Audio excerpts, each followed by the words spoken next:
Desde su creación hace más de 7 años, la plataforma de streaming Filmin Latino ha tenido como uno de sus principales atributos el ser una ventana a lo que es el cine mexicano. A diferencia de otras plataformas del mercado, Filmin Latino le da prioridad a contenido nacional, siendo una de las opciones más accesibles para descubrir la riqueza de nuestro cine, ya que no solo se enfoca en el estreno de producciones recientes, sino también cuenta con un extenso catálogo que abarca diferentes épocas. Teniendo en cuenta esto, en este video haremos un repaso por la historia del cine mexicano a través de 20 títulos imprescindibles que podrán encontrar en la plataforma de Filmin Latino. Este conteo lo haremos de forma cronológica para abarcar las diversas épocas de nuestro cine. Además, para tener un conteo más diverso, intentaremos recorrer diversos géneros cinematográficos y no repetiremos más que una película por director. Además, solo tendremos en cuenta largometrajes, por lo que los cortometrajes los dejaremos para un siguiente video. Sin más por el momento, comenzamos. Y que me traigan aquí, México lindo. De 1934, El compadre Mendoza de Fernando de Fuentes.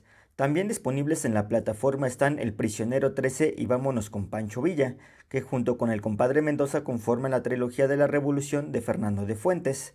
Esta última es probablemente la mejor de ellas y uno de los mejores filmes de la historia de nuestro cine.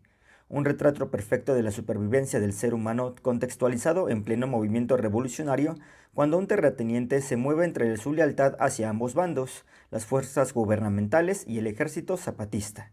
Su guión es tan exquisito y complejo como real que bien pudo haberse filmado en la actualidad.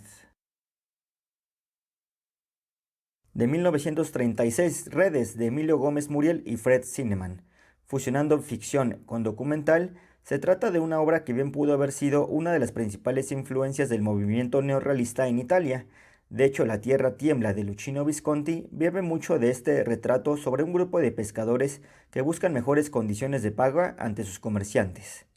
De narrativa sencilla y, como mencionábamos, totalmente neorrealista, su punto más fuerte es la excepcional fotografía de Paul Strand, un trabajo superlativo para conseguir imágenes de belleza natural. De 1968, El grito, de Leobardo López Areche. El mismo año que ocurrió uno de los episodios más grises de la historia de nuestro país, fue estrenado este documental que expuso de forma limpia y contundente el movimiento estudiantil del 68 que desembocó en la llamada masacre de Tlatelolco. Por muchos considerado el mejor documental de la historia de nuestro cine, su verdadera aportación es captar una serie de momentos que, por más que nos duelan, no tenemos permitido nunca olvidar.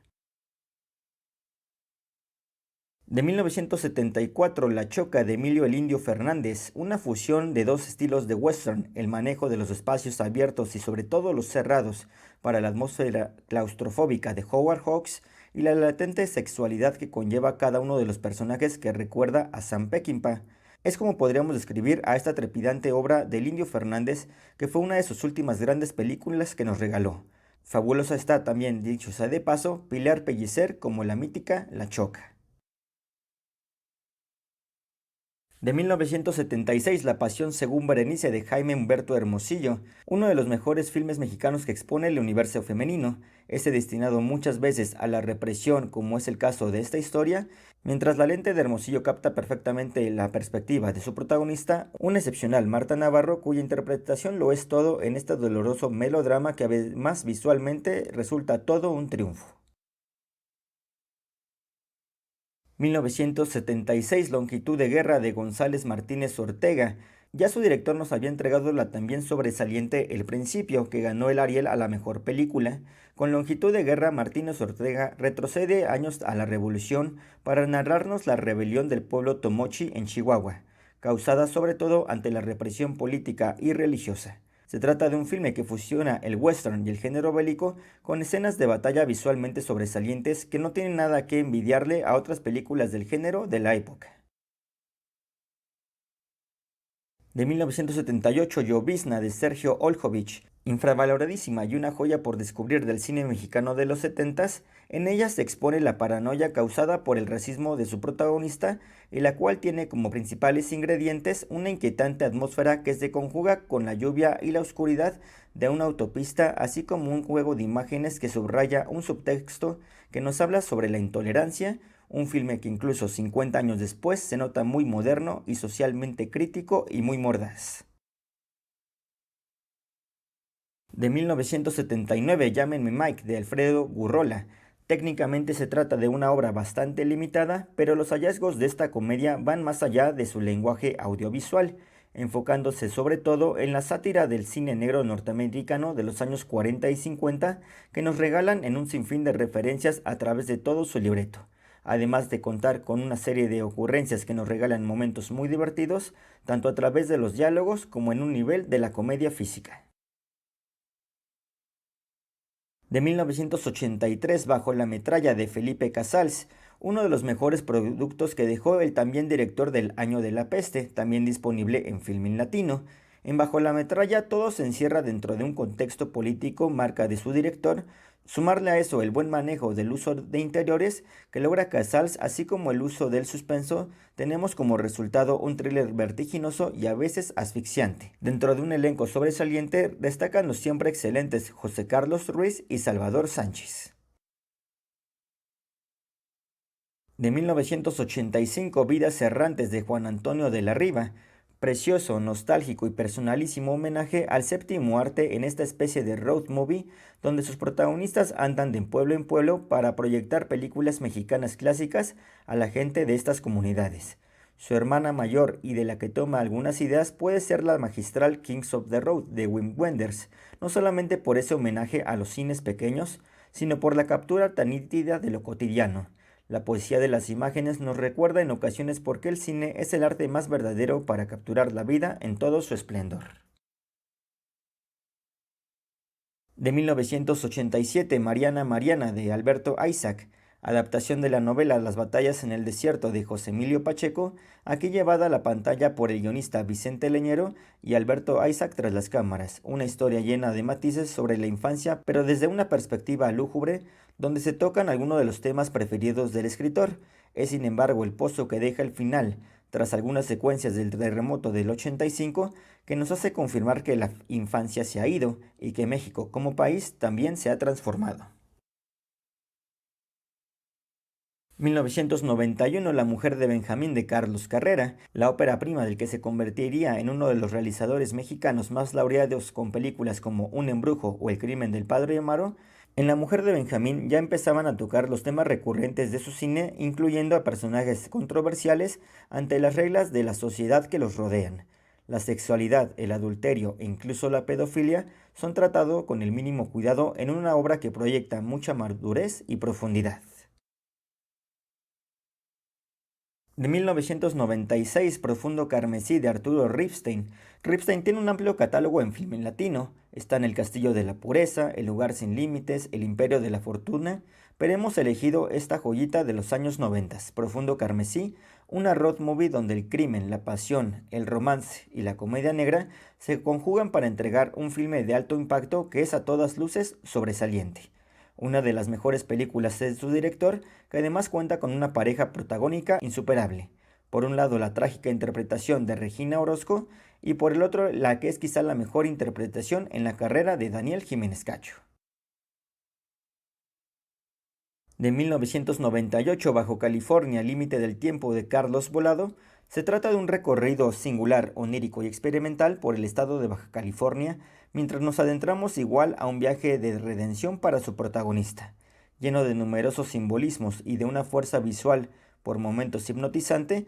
Aquí también se bebe mucho del cine de Wim Wenders, París, Texas para ser exactos, dejando como resultado uno de los filmes mexicanos más sui generis de la década de los 90. Del año 2002, Cuentos de hada para dormir cocodrilos de Ignacio Ortiz.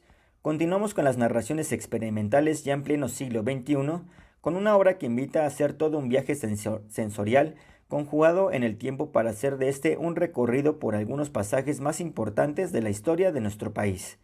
Nuevamente se trata de un filme cuyas metáforas visuales son el pan de cada día, una obra que no es fácil de ver, pues invita a que el espectador esté muy atento todo el tiempo, por lo que es una película muy exigente en ese sentido, pero que lo recompensa en todo sentido. Del año 2005, El violín de Francisco Vargas. De sencillez narrativa y una fotografía en blanco y negro tan bella que fortalece el realismo de las imágenes, se trata de una historia que nos lleva a conocer a Plutarco, un campesino que apoya al movimiento guerrillero, pero que entabla una relación peculiar con los militares de la zona, esto gracias al don musical, su violín, que cuando éste le toca es capaz de emocionar y conmover incluso en medio de una guerra como la que se nos muestra en pantalla, llena de crudeza, tristeza, pero también de belleza y honestidad. Del año 2007, Luz silenciosa de Carlos Reigadas. Llegamos al punto donde el cine más contemplativo, realista, cotidiano y universal se fusiona con la experimentación, el surrealismo, el onírico y la imaginación. Estamos en presencia de la obra maestra de Carlos Reigadas, una película sensorial sí, pero que también juega en terrenos de la narración clásica, a veces muy cercana al cine de Carl Theodor Dreyer. Ya solo en ese inicio captando el amanecer en tiempo real es historia del cine. Del 2011, La Revolución de Juan Escopeta de Jorge Estrada.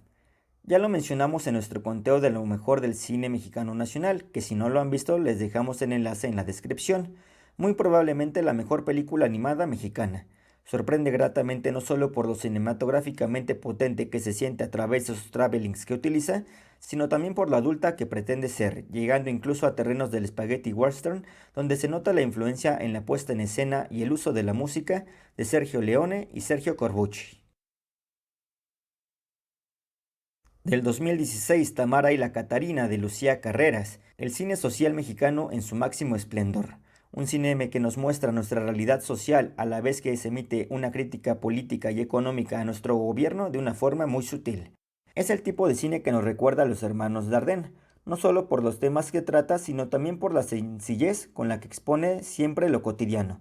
El neorrealismo es lo que perdura en pantalla, lo que hace que a veces sintamos que lo que vemos no es ficción, sino una ventana a la realidad. Y del año 2016, Tempestad de Tatiana Hueso, la violencia, la impunidad, el dolor, desapariciones, pero sobre todo la visión femenina es lo que resalta en este poderoso documental de Tatiana Hueso, que tras la interesante El lugar más pequeño se superaría a sí misma. La fuerza de sus imágenes conectan con una voz en off de la que es imposible escapar, pues en ellas no solamente se oye la tristeza y el coraje de sus protagonistas, sino que también resuenan el de muchas miles de mujeres que piden a gritos ser escuchadas.